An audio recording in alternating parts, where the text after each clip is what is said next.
Hem presentat el Fab Lab Terres de l'Ebre, un projecte que és gestió 100% d'administració local.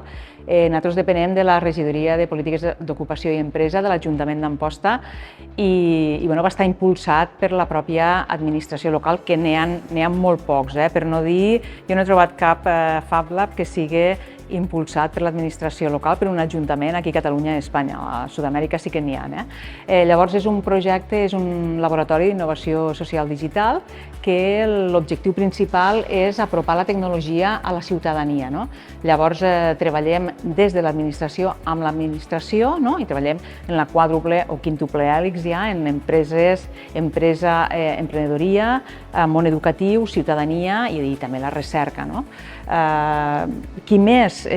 Vam començar focalitzant-nos en empresa, teixit empresarial i emprenedoria, món educatiu i comunitat maker. Qui ens ha donat més resposta actualment és el món educatiu i hem detectat que ens demanden molta formació en noves tecnologies, sobretot, per exemple, ara en la intel·ligència artificial, que estem tan posats.